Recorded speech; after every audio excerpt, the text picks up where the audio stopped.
ओम शांति। आज 7 तारीख के बाबा के महावाक्य हैं।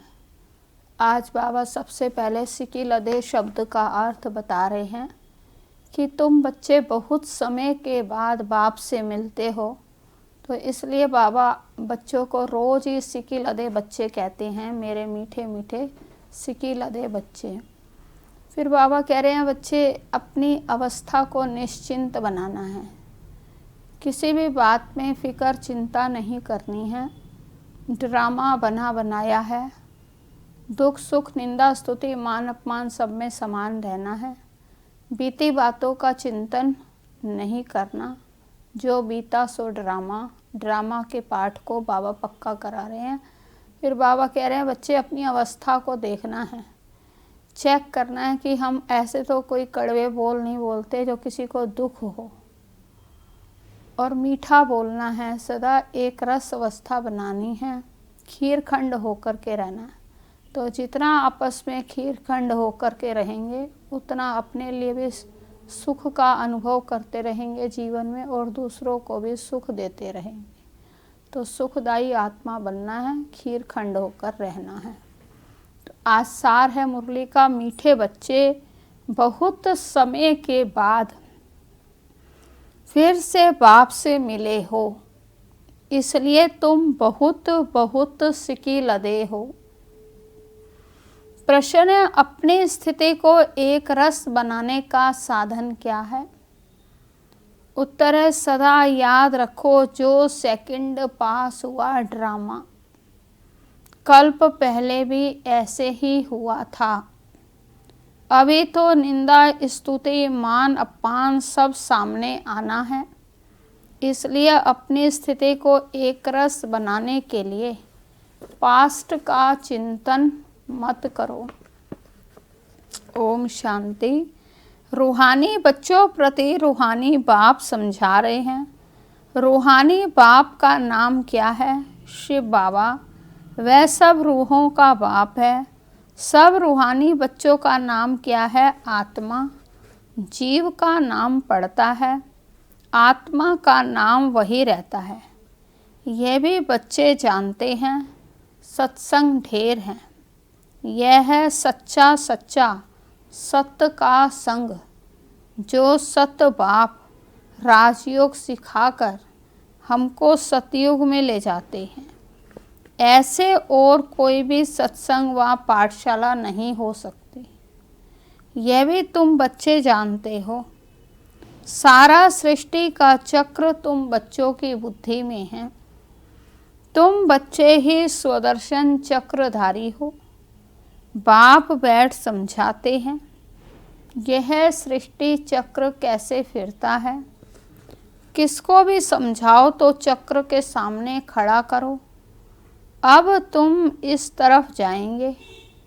बाप जीव आत्माओं को कहते हैं अपने को आत्मा समझो।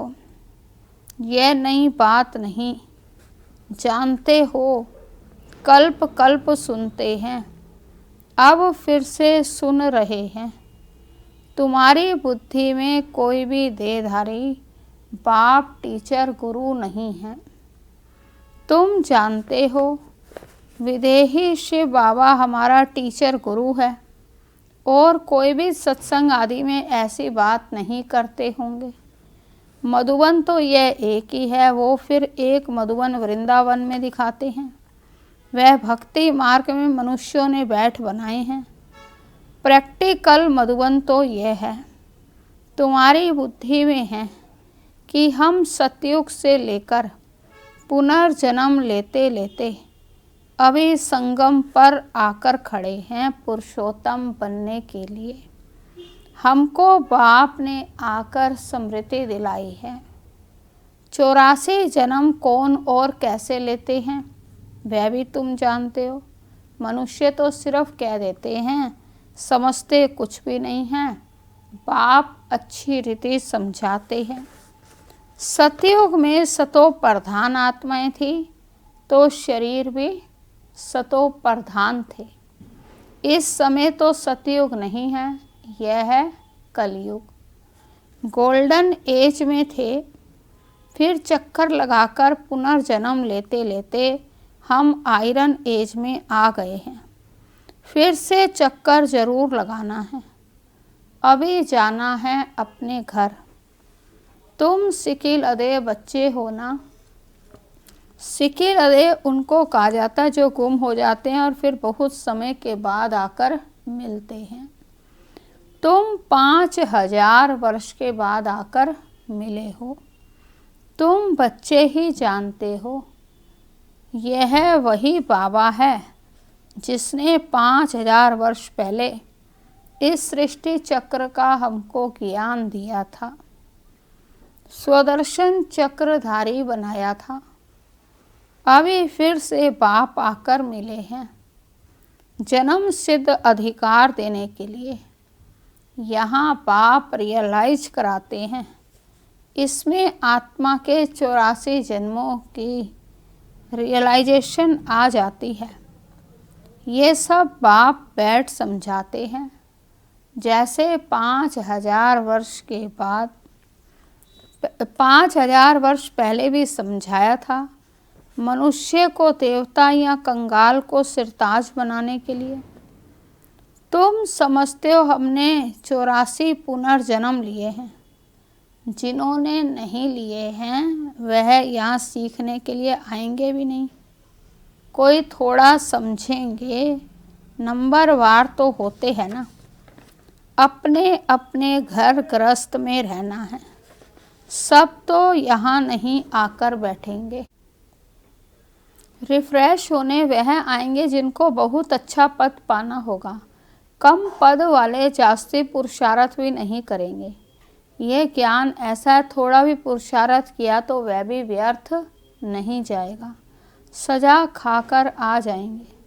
पुरुषार्थ अच्छा करते तो सजा भी कम होती। याद की यात्रा के बिगर विक्रम विनाश नहीं होंगे। यह तो घड़ी घड़ी अपने को याद कराओ। कोई भी मनुष्य मिले पहले उनको ये समझाना है कि अपने को आत्मा समझो। ये नाम तो पीछे शरीर पर मिले हैं। किसको बुलाएंगे शरीर के नाम पर। इस संगम पर ही बेहद का बाप रूहानी बच्चों को सिखलाते हैं। तुम कहेंगे रूहानी बाप आया है, बाप कहेंगे रूहानी बच्चे। पहले रूह फिर बच्चों का नाम लेते हैं। रूहानी बच्चों, तुम समझते हो रूहानी बाप क्या समझाते हैं। तुम्हारी बुद्धि जानती है शिव बाबा इस भागीरथ पर विराजमान हैं। हमको वही सहज राजयोग सिखा रहे हैं और कोई मनुष्य मात्र नहीं जिसमें बाप आकर राजयोग सिखाए। वह बाप आते ही पुरुषोत्तम संगम युग पर है और कोई भी मनुष्य कभी ऐसे कह ना सके, समझा ना सके। यह भी तुम जानते हो। ये शिक्षा कोई इस बाप की नहीं है। इनको तो ये मालूम नहीं था कि कलयुग खत्म हो सतयुग आना है। इनका अब कोई देहधारी गुरु नहीं है और सब मनुष्य मात्र कहेंगे हमारा फलाना गुरु है, फलाना ज्योति ज्योत समाया। सबके देहधारी गुरु है। धर्म स्थापक भी देहधारी हैं। यह धर्म किसने स्थापन किया है? परम पिता परमात्मा त्रिमूर्ति शिव बाबा ने ब्रह्मा द्वारा स्थापन किया है। इनके शरीर का नाम ब्रह्मा है। क्रिश्चियन लोग कहेंगे क्राइस्ट ने यह धर्म स्थापन किया। वह तो देहधारी है, चित्र भी है। इस धर्म के स्थापक का चित्र क्या दिखाएंगे? शिव बाबा का ही दिखाएंगे। शिव के चित्र भी कोई बड़े कोई छोटे बनाते हैं। है तो वह बिंदी, नाम रूप भी है परंतु अव्यक्त है। इन आँखों से नहीं देख सकते। शिव बाबा तुम बच्चों को राज्य भाग्य देकर गए हैं, तब तो याद करते हैं ना। शिव बाबा कहते हैं मन मना भव, मुझ एक बाप को याद करो। किसकी स्तुति नहीं करनी है। आत्मा की बुद्धि में कोई देह याद ना आए। यह अच्छी रीति समझने की बात है। सबसे मुख्य बात है जो हमें समझनी है कि आत्मा को देह याद ना आए। हमको शिव बाबा पढ़ाते हैं, सारा दिन ये रिपीट करते रहो कि शिव भगवानुवाच। पहले पहले तो अलफ ही समझना पड़े, ये पक्का नहीं किया और बेते बताई तो कुछ भी बुद्धि में बैठेगा नहीं। कोई कह देते ये बात तो राइट है, कोई कहते इस समझने में तो टाइम चाहिए, कोई कहते विचार करेंगे, किस्म किस्म के आते हैं। यह है नई बात। परम पिता परमात्मा शिव आत्माओं को बैठ पढ़ाते हैं। विचार चलता है ना, क्या करें। जो मनुष्य को ये समझ में आ जाए, शिव ही ज्ञान का सागर है। आत्मा को ज्ञान का सागर कैसे कहते हैं? जिसको शरीर ही नहीं है ज्ञान का सागर है, तो ज़रूर कभी ज्ञान सुनाया है, तब तो उनको ज्ञान का सागर कहते हैं। ऐसे ही क्यों कहेंगे? कोई बहुत पढ़ते हैं तो कहा जाता है ये तो बहुत वेद शास्त्र पढ़े हुए हैं, इसलिए शास्त्री अथवा विद्वान कहा जाता है। बाप को ज्ञान का सागर अथॉरिटी कहा जाता है। जरूर होकर गए हैं। पहले तो पूछना चाहिए अभी कलयुग है या सतयुग, नई दुनिया है या पुरानी दुनिया। एम ऑब्जेक्ट तो तुम्हारे सामने खड़ा है ना। यह लक्ष्मी नारायण अगर होते तो उन्हों का राज्य होता। यह पुरानी दुनिया कंगालपना ही नहीं होता। तो अभी तो सिर्फ इन्हों के चित्र हैं, मंदिर में मॉडल दिखाते हैं, नहीं तो उन्हों के महल बगीचे आदि कितने बड़े बड़े होंगे। अगर वो होते तो महल बगीचे भी होते बड़े बड़े, तो सिर्फ मंदिर में थोड़ी ही रहते होंगे। प्रेसिडेंट का मकान कितना बड़ा है। बाबा कह रहे अगर ये देवी देवता होते तो सिर्फ मंदिर में थोड़ी ना रहते होंगे, फिर तो महल बाग बगीचे भी बहुत बड़े बड़े होते। तो इसलिए बाबा कह रहे इस प्रकार से इनका क्वेश्चन पूछ सकते हो, सतयुग कब था, कहाँ था, कैसे रहते थे। तो कितनी भी डिटेल करो तो आप ज्ञान की गहराई में जा सकते हो, किसी को सुना सकते हो। सिर्फ इनकी जीवन कहानी सुनाने लग जाओ तो भी ज्ञान का खुलासा हो जाएगा।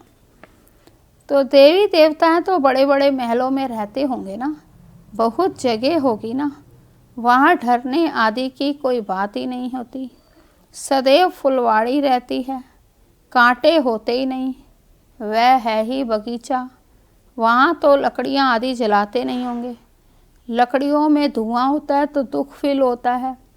वहाँ हम बहुत थोड़े टुकड़े में रहते हैं, पीछे वृद्धि को पाते जाते हैं। बहुत अच्छे अच्छे बगीचे होंगे, खुशबू आती रहेगी। वहाँ जंगल होगा ही नहीं। अभी फीलिंग आती है तो देखते तो नहीं हैं।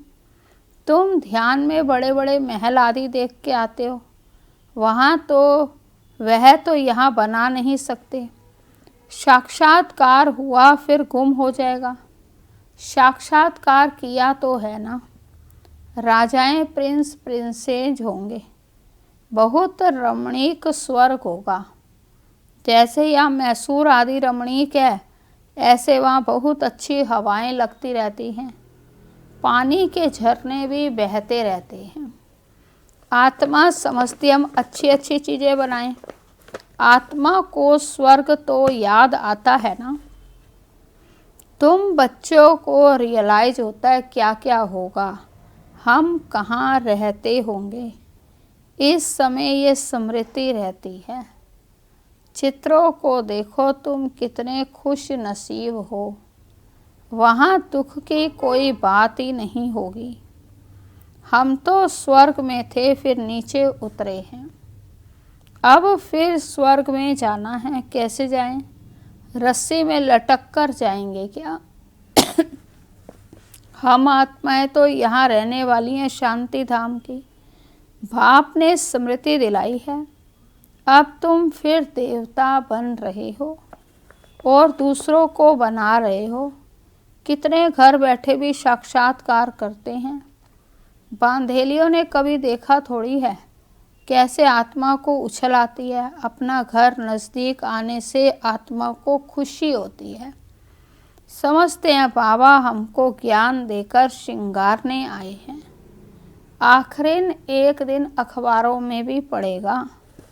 अभी तो स्तुति निंदा मान अपमान सब सामने आता है। वो समय भी निकल गया जो अखबारों में पढ़ता था, रोज़ ही आता अखबार।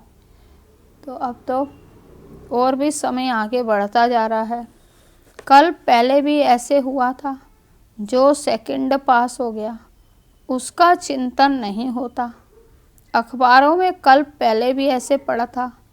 फिर पुरुषार्थ किया जाता है। हंगामा तो जो हुआ सो हो गया, नाम तो हो गया ना। फिर तुम रिस्पॉन्ड करते हो। कोई पढ़ते हैं कोई नहीं पढ़ते हैं।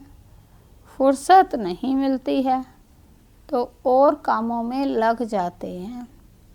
अभी तुम्हारी बुद्धि में है। यह बेहद का बड़ा ड्रामा है। टिक टिक चलती रहती है, चक्र फिरता रहता है।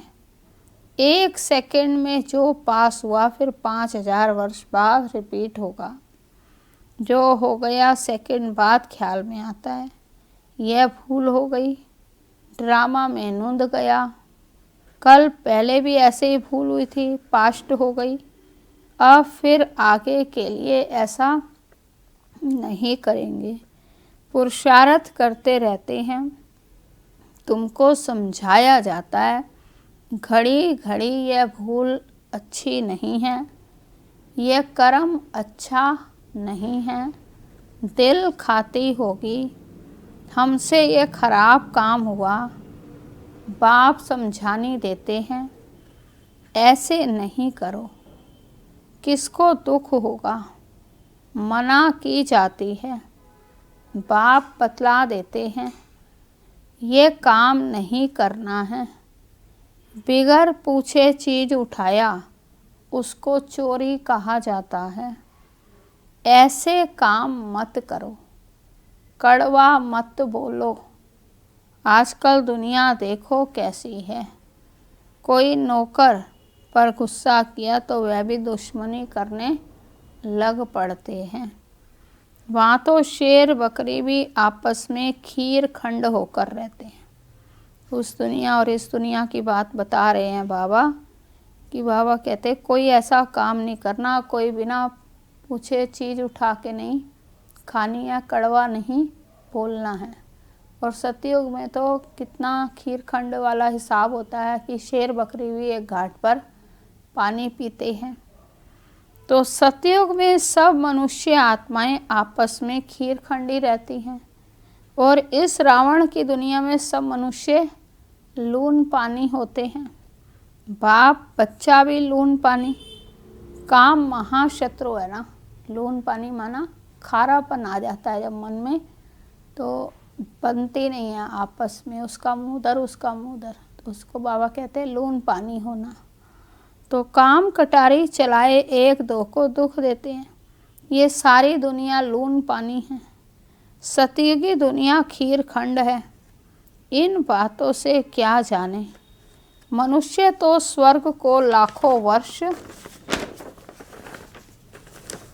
कह देते हैं तो कोई भी बात बुद्धि में आ ना सके। जो देवताएं थे उन्हों को ही स्मृति में आता है। तुम जानते हो यह देवता सतयुग में थे। इसने 84 जन्म लिए हैं।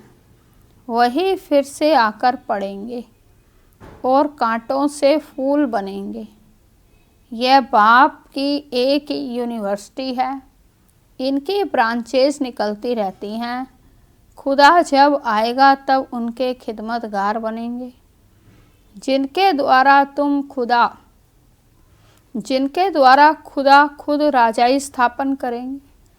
तुम समझते हो हम खुदा के खिदमतगार हैं। वह जिस्मानी खिदमत करते हैं। यह रूहानी बाबा हम आत्माओं को रूहानी सर्विस सिखला रहे हैं, क्योंकि रूह ही तो तमो प्रधान बन गई है ना। और फिर बाबा सतो प्रधान बना रहे हैं। बाबा कहते हैं मामेकम याद करो तो विक्रम विनाश होंगे। यह योग अग्नि है। भारत का प्राचीन योग गाया हुआ है ना। आर्टिफिशियल योग तो बहुत हो गए हैं, इसलिए बाबा कहते हैं याद की यात्रा कहना ठीक है। शिव बाबा को याद करते करते शिवपुरी में चले जाएंगे। वह है शिवपुरी और वह है विष्णुपुरी और यह है रावणपुरी। विष्णुपुरी के पीछे है रामपुरी और सूर्यवंशी के बाद है चंद्रवंशी। यह तो कॉमन बात है ना। आधा कल्प सत्ययुग त्रेता, आधा कल्प है द्वापर कलयुग। अभी तुम संगम पर हो, यह भी सिर्फ तुम जानते हो। जो अच्छी रीति धारणा करते हैं वह दूसरे को भी समझाते हैं। हम पुरुषोत्तम संगम युग पर हैं। ये किसकी भी बुद्धि में याद रहे तो भी सारा ड्रामा बुद्धि में आ जाए। हम पुरुषोत्तम संगम युग पर हैं, अगर ये बात भी याद रहे तो सारा ड्रामा ही बुद्धि में आ जाएगा। परंतु कलयुगी देह के संबंधी आदि याद आते रहते हैं। बाप कहते हैं तुमको याद करना है बस एक बाप को। सर्व का सद्गति दाता राजयोग सिखलाने वाला एक ही है। इसलिए बाबा ने समझाया है। शिव बाबा की जयंती है जो सारी दुनिया को पलटाते हैं। तुम ब्राह्मण ही जानते हो। शिवरात्रि शिव जयंती या शिव बाबा की जयंती है जो सारी दुनिया को पलटा देते हैं और ये बात तुम ब्राह्मण ही जानते हो। अभी हम पुरुषोत्तम संगम युग पर हैं। जो ब्राह्मण हैं उनको ही रचयिता और रचना का ज्ञान बुद्धि में है। अच्छा, मीठे मीठे सिकी लदे बच्चों प्रति मात पिता बाप दादा का याद प्यार और गुड मॉर्निंग। रूहानी बाप की रूहानी बच्चों को नमस्ते। हम रूहानी बच्चों की रूहानी बाप को नमस्ते नमस्ते। धारणा के लिए मुख्य सार है कोई भी ऐसा कर्म नहीं करना है जिससे किसी को दुख हो। कड़वे बोल नहीं बोलने हैं। बहुत बहुत खीर खंड होकर रहना है। दूसरा, किसी भी देहधारी की स्तुति नहीं करनी है। बुद्धि में रहे हमको शिव बाबा पढ़ाते हैं, उस एक की महिमा करनी है। रूहानी खिदमतगार बनना है। वरदान है सर्व के गुण देखते हुए स्वयं में बाप के गुणों को धारण करने वाले गुण मूर्त भव। सर्व के गुण देखते हुए स्वयं में बाप के गुणों को धारण करने वाले गुण मूर्त भव। सबके गुण देखने हैं और अपने में बाप के गुणों को धारण करना है। तो विस्तार है संगम युग पर जो बच्चे गुणों की माला धारण करते हैं वही विजय माला में आते हैं। इसलिए होली हंस बन सर्व के गुणों को देखो और एक बाप के गुणों को स्वयं में धारण करो। यह गुण माला सभी के गले में पड़ी हो। जो जितने बाप के गुण स्वयं में धारण करते हैं उनके गले में उतनी बड़ी माला पड़ती है। गुण माला को सिमरण करने से स्वयं भी गुण मूर्त बन जाते हैं। इसी की यादगार में देवताओं और शक्तियों के गले में माला दिखाते हैं। गुण माला को सिमरण करने से ही स्वयं भी गुण मूर्त बन जाते हैं और इसी की यादगार में देवताओं को और शक्तियों को माला दिखाते हैं। स्लोगन है साक्षीपन की स्थिति ही यथार्थ निर्णय का तख्त है। साक्षीपन की स्थिति ही यथार्थ निर्णय का तख्त है। अच्छा, ओम शांति।